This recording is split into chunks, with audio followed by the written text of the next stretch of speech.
de Deus. E eu quero deixar essa verdade para o nosso amado e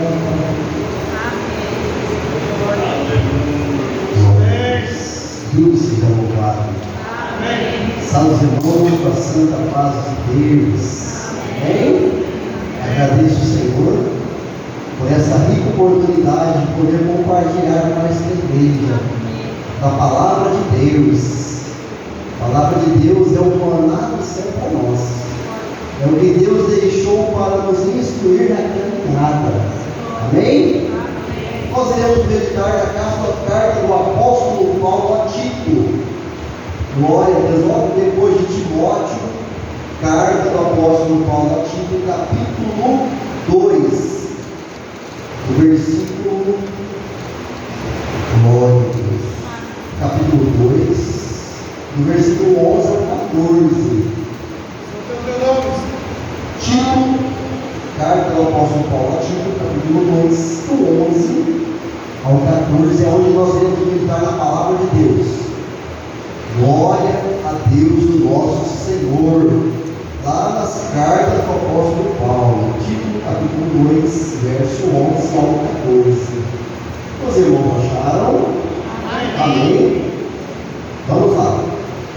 Carta do apóstolo Paulo a Tito, capítulo 2, verso 11, diz assim: porque a graça de Deus se há manifestado, trazendo salvação a todos os homens, ensinando-nos que, renunciando à impiedade e às concupiscências mundanas, vivamos neste mundo presente século sóbrio, justa e piamente, aguardando a bem-aventurada esperança e o aparecimento da glória do grande Deus e nosso Senhor Jesus Cristo, o qual se deu a si mesmo por nós, para nos remir de toda iniquidade e impureza, sim, um povo seu, especial, zeloso e de boas obras. Amém? Amém. Glória a Deus, bendito é o nome do Senhor.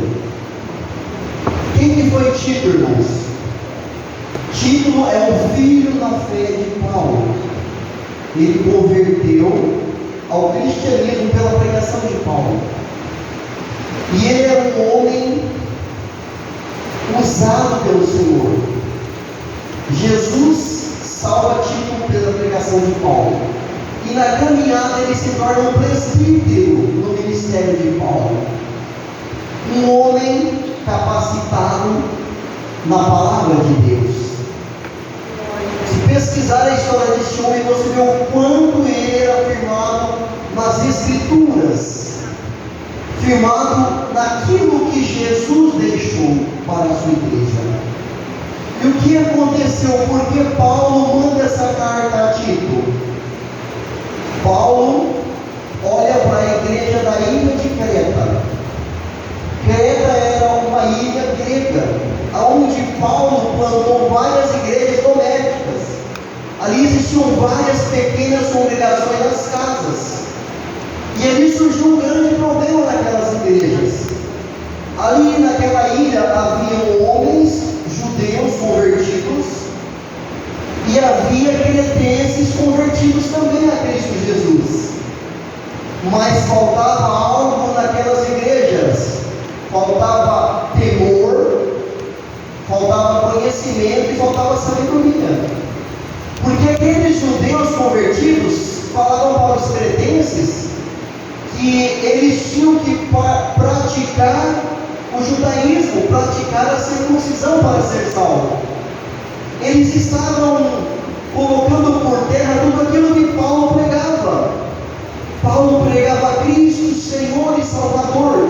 A única base para chegar ao céu e para chegar a Deus. A única base da salvação era Cristo, já não era mais a lei, já não era a circuncisão. E os cretenses, eles acreditavam muito nos mitos, nas mitologias dos deuses. Zeus, que era o Deus daquela região, e eles conversavam sobre isso no meio do povo de Deus. Havia crendices no meio do povo de Deus, e muitas vezes acontece isso no meio da igreja.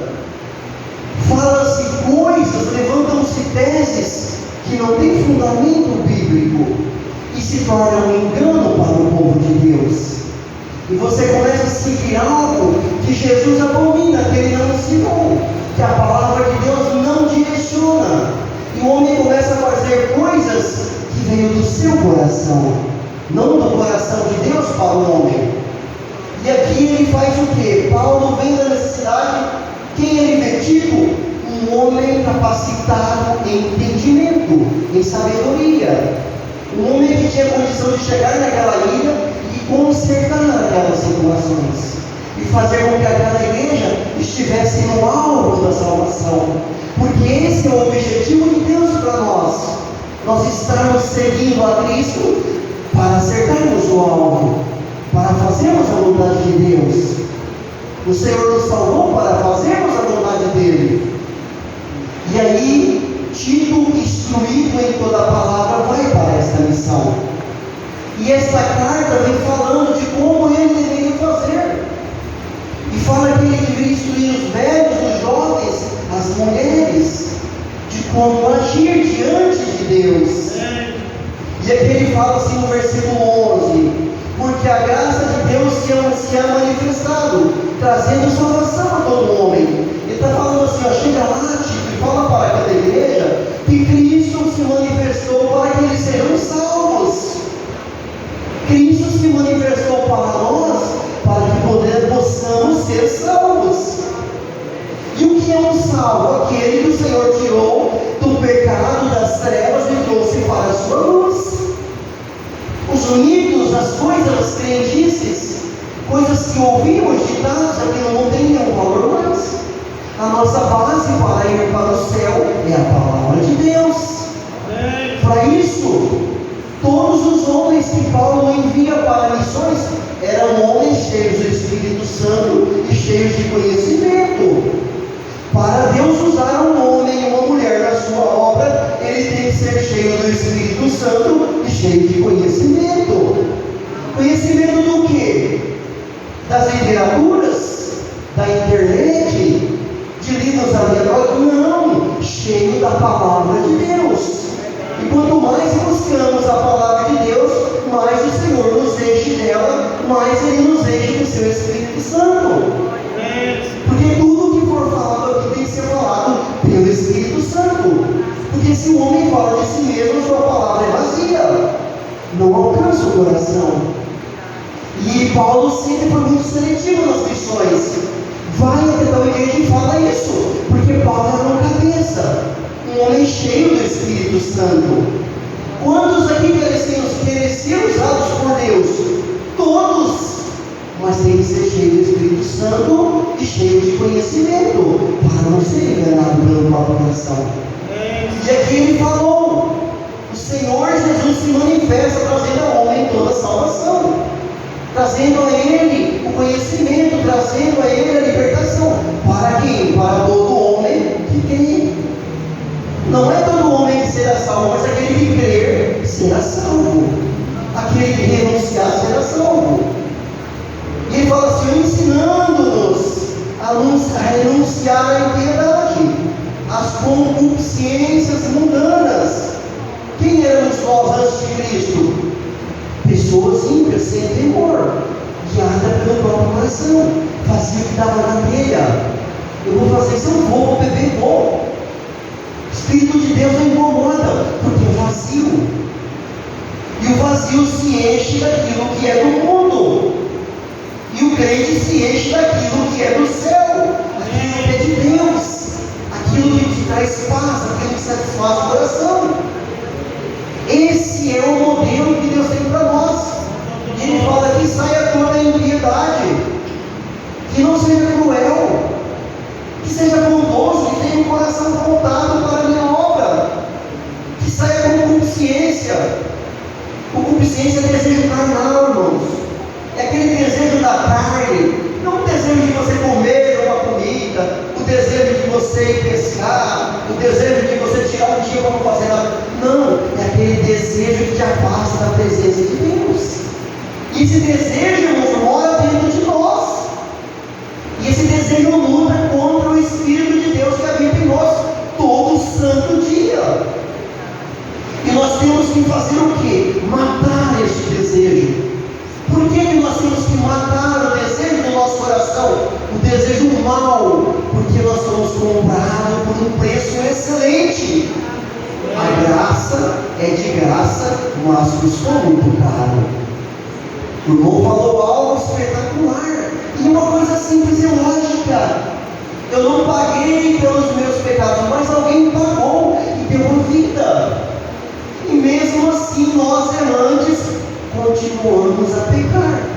Mas essa não é a vontade de Deus. A vontade de Paulo, irmão, direcionado por Deus para aquela igreja, é que aquela igreja fosse uma igreja centrada na palavra de Deus, centrada em Cristo. O modelo da igreja que vai para o céu é a igreja que é centrada na palavra de Deus, não em fábulas humanas. O meu achismo não vale nada diante do Senhor. O que vale é a sua palavra. Senão nós temos que fechar essa palavra e chegar aqui e falarmos de nós mesmos. Quando um crente abre a boca para falar de Deus e da sua palavra, ele está falando de algo que veio de Deus para nós. Mas quando ele fala algo que distorce a palavra de Deus, ele fala de si mesmo e ele está puxando para si responsabilidades que dará conta diante do céu. Será cobrado. Se aumentar, será cobrado. Se diminuir, será cobrado. Por isso nós temos que ser cheios de Deus e cheios da sua palavra. Paulo sempre instruindo a igreja. Por que Paulo instruía as igrejas? Porque o desejo daquele homem era que todos fossem salvos. E esse tem que ser o nosso desejo. Quando uma palavra dura e pregada, irmãos, é porque nós queremos que todos sejam salvos.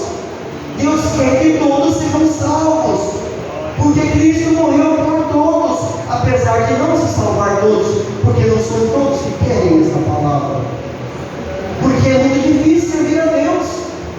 É renúncia diária, é deixar de praticar a ciência.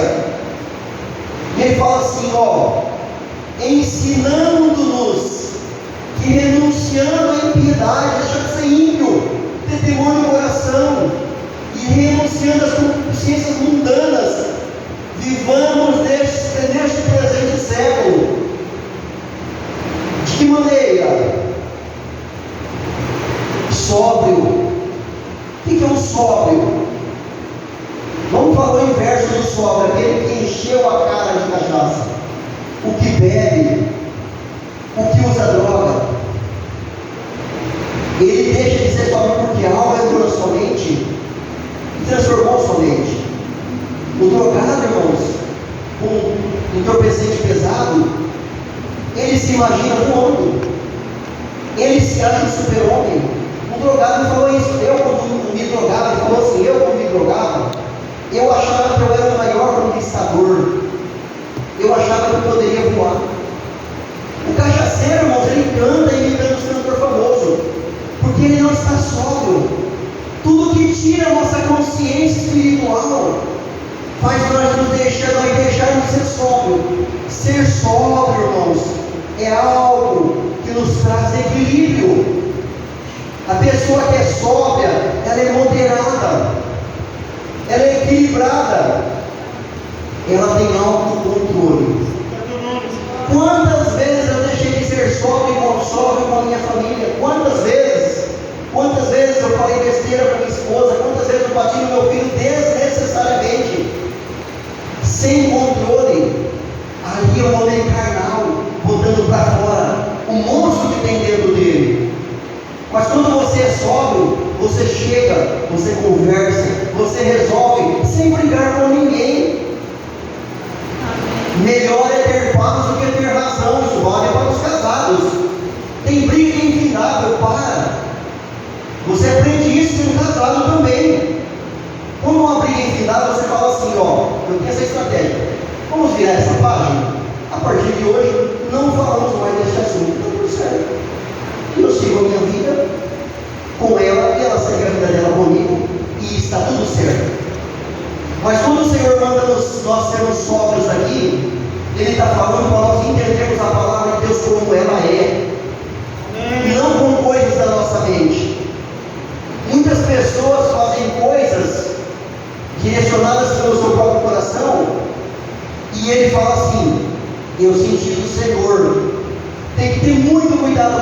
irmão. Sabe por quê? Porque enganoso é o coração do homem. E nem sempre é o Senhor. Às vezes é só um pensamento da sua mente.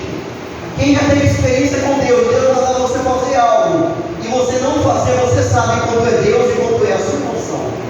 Mas Deus manda você ser sóbrio, fazer tudo com entendimento, porque um certo dia nós estaremos diante de Deus e daremos conta daquilo que nós falamos, daquilo que nós fizemos, de como nós fomos cristãos aqui na terra.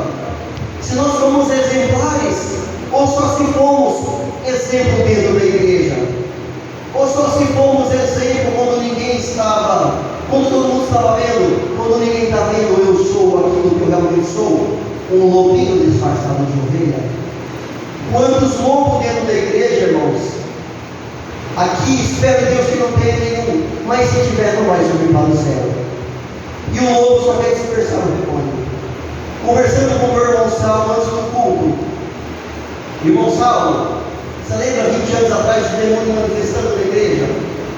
Sabe como é que o demônio faz hoje, irmão? Senta ali no culto e assiste nós, procurando brecha para causar divisão no meio do rebanho. Ele não manifesta mais, você não vê o diabo manifestando, mas o diabo está ali querendo aproveitar aquele crente fraco. Fala isso, pensa isso, ó. Não, é assim, ó. No primeiro oportunidade você fala, para descredibilizar o homem de Deus, para tirar aquilo que Deus está dando e colocar em engano, tirar a sobriedade. E ele fala para nós assim, versículo 12 ainda: sede sóbrio, vivamos com sobriedade, justa e piamente. Como é viver justo diante do Pai, se nós somos tão errados? Primeira coisa, você vai viver justo diante de Deus, primeiro porque você foi justificado. Jesus perdoou os nossos pecados. Nós temos hoje condição de dobrar o joelho e falar: Pai, eu estou aqui. Você tem um Pai para falar com Ele todo momento da sua vida. Mas você tem que entender que você dobra o seu joelho porque você é salvo no Senhor. Porque o inimigo quer massacrar nós e botar na nossa mente que nós não somos salvos. Eu estou fraco na fé, mas eu acho que eu não sou salvo mais. Eu estou passando luta, eu acho que é porque eu não sou salvo. Eu estou desanimado, é porque eu não sou salvo. É nada, irmãos. O salvo passa luta, o salvo passa tribulação, o salvo bate carro, o salvo cai em enfermidade, o salvo perde o filho para o mundo, o salvo desanima, o salvo às vezes tem lágrimas. Mas num momento o Senhor olha para ele e fala: ei rapaz, eu estou aqui, fala comigo. Eu sou o seu Senhor, eu sou o seu Deus. Você é salvo, porque eu te salvei. Nós temos que ter esse sentimento, porque o diabo quer tirar esse direito de nós, sabe por quê? Porque nós não estamos condenados, mas ele está. Enquanto a vida é esperança para nós. Esperança de quê? De viver como justo, de andar como sóbrio, de ser um homem e uma mulher piedosa, que pratica aquilo que agrada a Deus. Como que um crente azedo e amargo não consegue ajudar ninguém, não consegue ser fiel, não consegue obedecer a palavra? É porque não entendeu ainda que o preço foi pago, que Jesus perdoou os pecados e que Ele está te fortalecendo para você ser fiel até a morte, e Ele vai ser contigo até o final. Versículo 13 diz assim: aguardando a bem-aventurada esperança e o aparecimento da glória do grande Deus e nosso Senhor Jesus Cristo. Receita para ir para o céu: primeiro, nós somos salvos, depois nós deixamos de ser ímpio, depois nós abandonamos as concupiscências, depois nós tiramos a crueldade do coração, depois nós vivemos piedosamente diante do Senhor. O crente em Deus, o crente em Jesus, o salvo no Senhor, ele tem marcas na sua vida, e essas marcas mostram quem ele realmente é. Como é o seu coração? O crente não é azedo, o crente não é amargo. O crente em Deus, irmãos, ele não guarda mágoa, ele não sente inveja, ele não deseja mal para ninguém, ele ajuda o necessitado, ele serve ao Senhor com alegria, ele tem prazer nas coisas de Deus, ele merece a si mesmo vai estar no culto, mesmo cansado, desanimado, ele vem, porque ele entende que há uma necessidade no seu coração, que há um vazio do tamanho de Deus, que quanto mais ele se aproxima do Senhor, mais preenchido ele sente, mais ele se sente cheio de Deus e vazio dele mesmo. Quando você vê um crente cheio de si mesmo, é um crente longe da presença do Senhor. Ele só tem o seu próprio coração, cheio de um monte de coisa, mas ele tem que ter o fruto do Espírito brotando na sua vida, a ponto das pessoas não entenderem por que esse menino é tão bom assim. Rapaz, como é que essa mulher é desse jeito? Tanto que essa pessoa já sofreu e continua fazendo bem, continua sendo fiel, continua indo na igreja. É porque ele entendeu que ele é salvo no Senhor, ele entendeu o preço que Jesus pagou. É de graça, mas não foi de graça, custou muito caro. E no versículo último, irmãos, para finalizar, o qual se deu a si mesmo por nós, para nos remir de toda a impiedade. Jesus se deu para que possamos ser limpos. Nós éramos uma porta no lameiro, irmãos. Agora nós somos uma ovelha limpa, pronta para toda boa obra. Olha a diferença de um porco e uma ovelha. O porco, irmãos, ele é tão esquisito, que até para morrer é o dia inteiro. Ele chama os vizinhos tudo, tem que repartir o porco. Mata um porco para você ver, que bicho escandaloso. A ovelha morre miúda, sem reclamar. Se Jesus tirar a nossa vida, que seria sem nós reclamar? Se Jesus mandar palma, que seria sem nós reclamar? Glória a Deus, Maravilhoso, Senhor. glória, santo Deus, glória a Deus. Vence sem reclamar, irmão. Vence sem questionar se Deus está com você. Vence, mesmo se sentindo derrotado. Como que vence se sentindo derrotado? Você vence buscando a presença do Senhor.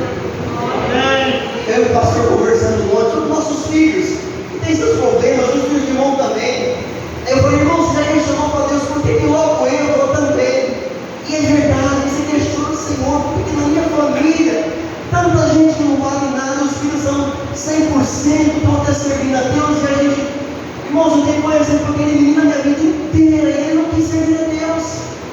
E eu tenho certeza que a culpa não é minha, porque eu ensinei um caminho para ele deve andar. E eu levei na igreja até os 18 anos. E um dia ele falou, eu não quero mais servir a Deus aqui, eu vou conhecer algumas coisas. Assim eu vejo o filho pródigo. E não há o que fazer. Mas existe uma semente no coração. E ela está plantada. E ele fala para nós que ele se entregou para nos remir de toda a impiedade e purificar para si um povo especial. Irmãos, o principal aqui é esse versículo. Jesus morreu por um povo especial. Como assim? Um povo que vai fazer a sua obra, que vai falar do seu amor, que vai orar pelo enfermo, que vai visitar o órfão e a viúva, que vai ajudar o necessitado, que vai orar até por aquele que te persegue. Eu oro pelos que me perseguem, irmão. Sabe por quê? Porque Deus me ensinou isso. Porque eu não sou bom, porque é bom a Deus. Mas Ele me ensinou, ora. Porque se Deus salvar ele, ele para de perseguir. É uma lógica. E assim Deus quer. E Ele fala que Ele vai buscar um povo especial, zeloso. Fala um pouquinho do especial. O que é especial, irmãos? É você entrar numa loja, por exemplo. Tem só um celular que você compra ele. É a última peça, você tem muito. E chega para ele e fala assim, eu quero uma peça ali, você paga para mim. Eu gostei demais. É especial para você. Eu separo esses sapatos no final da semana porque é especial para mim. E Jesus fez isso conosco. Vem cá, você é especial, eu quero você.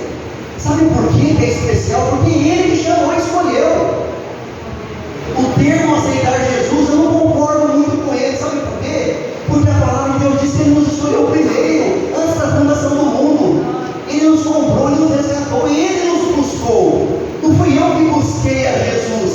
Ele me buscou, Ele me escolheu. Por quê? Porque eu e você somos especiais para Ele. Mesmo cheio de defeito, nós somos especiais para o Senhor. De que maneira? Eu não sei. Porque nós somos condenados na caminhada. Mas mesmo assim, Ele nos olha como pessoas especiais. E Ele fala assim também: um povo especial e zeloso. Zelar do quê? Às vezes nós zelamos, as irmãs zelam da casa, zelam do carro. Eu gosto de carro, eu zelo do carro, mando para a revisão, para que tenha um bom funcionamento. O Senhor quer que nós sejamos zelosos pela tua palavra. Sabe por quê? Para que ela tenha um bom funcionamento nas nossas mãos. Essa palavra foi feita para ser usada na igreja de Deus. Porque se nós usamos ela, nós nos tornamos mais especial, nós nos tornamos zeloso e de boas obras. Deus vem buscar um povo especial, zeloso e de boas obras. Nós somos esse povo, irmãos. Se você não se sente assim, se ajoelhe diante do Senhor, e Ele vai dar uma virtude sobre você, e você vai entender que você é salvo, que você é escolhido, que você foi comprado por bom preço, e que você não está aqui por acaso. Você está aqui porque Ele quer que você vá para o céu. Jesus morreu para você ser salvo. Jesus não morreu para nós ser rico.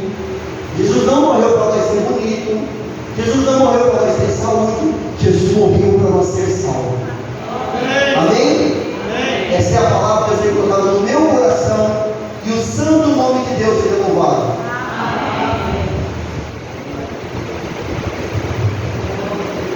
Palavra abençoadíssima dos amados irmãos, nos orando nessa noite, que possamos guardar essa palavra em nosso coração, como o irmão tem falado, você é especial. Você está aqui nessa noite porque você é especial para Deus. Talvez as pessoas desprezam você, falam mal de você, mas você é especial para Deus. Você é especial para alguém. Amém? Nós possamos guardar essa palavra em nossos corações. Vamos buscar Deus em oração em nome de Jesus. Jesus, agradecemos por Grande Deus e Pai, Criador do céu e da terra, em nome de Jesus, o Teu Filho, neste momento nós estamos diante da Tua presença para agradecer ao Senhor por mais uma vitória que o Senhor tem nos dado, Pai. Te agradecemos, meu Deus, por esse ajuntamento desta noite. Te agradecemos, Pai, por cada um dos nossos irmãos que aqui chegaram para Te adorar e para Te glorificar, ó Pai. Grande Deus e Pai, eu Te agradeço pelas vidas de cada um, ó meu Senhor. Eu agradeço, Pai, pelos hinos que foram cantados, pelo testemunho desta noite. Meu Pai, agradeço pela Tua palavra que foi pregada. Grande Deus, que o Senhor continua zelando de nós, cuidando de nós, ó Pai, e que nós tenhamos a paciência, meu Deus, o entendimento para continuar adorando o Teu nome, porque o Senhor é bom e merece que nós o adoramos, ó Pai. Agradecemos, Jesus, por tudo que o Senhor tem nos proporcionado nesta noite. E pedimos ao Senhor que assim o Senhor leva-nos em paz, livra-nos de todo mal, de todo perigo, pelas ruas por onde vamos passar. Seja conosco, Jesus. Em nome de Jesus Cristo, Teu Filho, nós Te pedimos e nós Te agradecemos. Glória a Deus, aleluia, Jesus. Deus seja louvado. Meus amados irmãos, quero agradecer a todos que nos ajudam nessa noite a cultuar a Deus, que Deus possa abençoar cada um, levar em paz ao nosso lar, né? Amanhã escola bíblica do Cabo, né? Eu vou terminar, vou passar para o pastor da pista. Terminamos esse culto de louvores e adoração a Deus, nosso Pai, em nome do Senhor Jesus Cristo. Que a paz de Deus e a comunhão do Espírito Santo permaneça em nossos corações, desde agora para todos sempre. Amém. Para terminar, em nome de Jesus.